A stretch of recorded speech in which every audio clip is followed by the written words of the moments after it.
यह रहा गायत्री मंत्र। ओम भू भुवा स्वा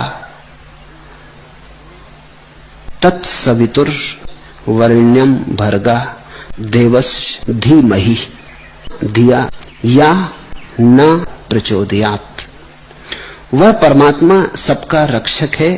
ओम प्राणों से भी अधिक प्रिय है। भू दुखों को दूर करने वाला है। भुवा और सुख रूप है। स्वा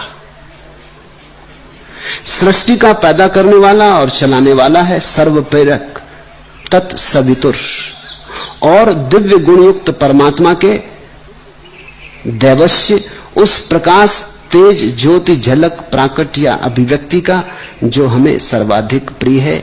वरेण्यम भर्गा धीमहि हम ध्यान करें।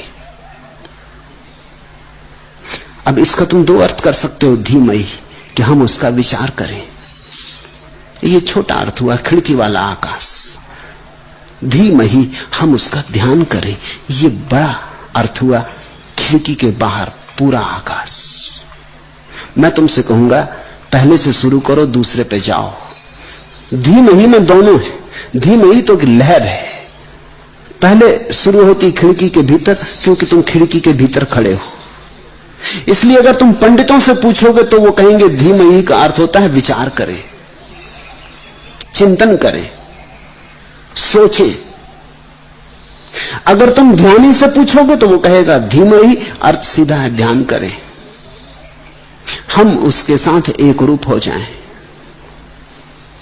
जो अर्थात वह परमात्मा या ध्यान लगाने की हमारी क्षमताओं को तीव्रता से प्रेरित करे। न धिया प्रचोदयात्। अब ये तुम पर निर्भर है, इसका फिर तुम वही अर्थ कर सकते हो। न धिया प्रचोदयात्, वो हमारी बुद्धियों को प्रेरित करे, या तुम अर्थ कर सकते हो कि वो हमारे ध्यान की क्षमताओं को उकसाए। मैं तुमसे कहूंगा दूसरे पे ध्यान रखना। पहला बड़ा संकीर्ण अर्थ है, पूरा अर्थ नहीं। फिर ये जो वचन है गायत्री मंत्र जैसे, ये बड़े संग्रहित वचन है। इनके एक एक शब्द में बड़े गहरे अर्थ भरे। ये मैंने तुम्हें जो अर्थ किया ये शब्द के अनुसार। फिर इसका एक अर्थ होता है भाव के अनुसार। जो मस्तिष्क से सोचेगा उसके लिए ये अर्थ कहा, जो हृदय से सोचेगा उसके लिए दूसरा अर्थ कहता हूं।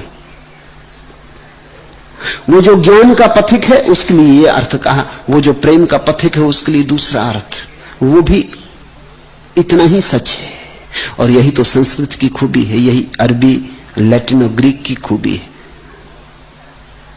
जैसे कि अर्थ बंधा हुआ नहीं, ठोस नहीं, तरल है, सुनने वाले के साथ बदलेगा, सुनने वाले के अनुकूल हो जाएगा। जैसे तुम पानी ढालते, गिलास में ढाला तो गिलास के रूप का हो गया, लोटे में ढाला तो लोटे के रूप का हो गया, फर्श पे फैला दिया तो फर्श जैसा फैल गया। जैसे कोई रूप नहीं है, अरूप है, निराकार है। अब तुम भाव का अर्थ समझो। मां की गोद में बालक की तरह मैं उस प्रभु की गोद में बैठा हूं। ओम, मुझे उसका असीम वात्सल्य प्राप्त है। भू, मैं पूर्ण निरापद हूं। भुवा, मेरे भीतर रिमझिम रिमझिम सुख की वर्षा हो रही और मैं आनंद गदगद हूं। स्वा, उसके रुचिर प्रकाश से, उसके नूर से मेरा रोम रोम पुलकित है तथा सृष्टि के अनंत सौंदर्य से मैं परम मुग्ध हूं। तत्सवितुर देवस्य, उदय होता हुआ सूर्य, रंग बिरंगे फूल, टिमटिमाते तारे, रिमझिम रिमझिम वर्षा, कलकल नादनी नदियां, ऊंचे पर्वत, हिमाच्छादित शिखर, झरझर करते झरने, घने जंगल, उमड़ते घुमड़ते बादल, अनंत लहराता सागर। धीमहि, ये सब उसका विस्तार है। हम इसके ध्यान में डूबे। ये सब परमात्मा है। उमड़ते घुमड़ते बादल, झरने, फूल, पत्ते, पक्षी, पशु, सब तरफ वही झांक रहा है। इस सब तरफ झांकते परमात्मा के ध्यान में हम डूबे, भाव में हम डूबे। अपने जीवन की डोर मैंने उस प्रभु के हाथ में सौंप दी, या न दिया प्रचोदयात। अब मैं सब तुम्हारे हाथ में सौंपता प्रभु, तुम जहां मुझे ले चलो मैं चलूंगा। भक्त ऐसा अर्थ, और मैं ये नहीं कह रहा हूं कि मैं कोई भी एक अर्थ सच है और कोई दूसरा अर्थ गलत, ये सभी अर्थ सच है।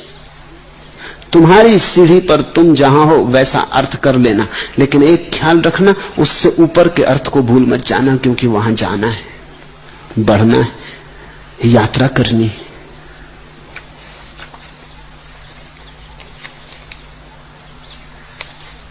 आखिरी प्रश्न, हरि ओम तत्सत को समझाने की कृपा करें। कुछ तो छोड़ दो बिना समझा हुआ। हरि ओम तत्सत। आज इतना ही।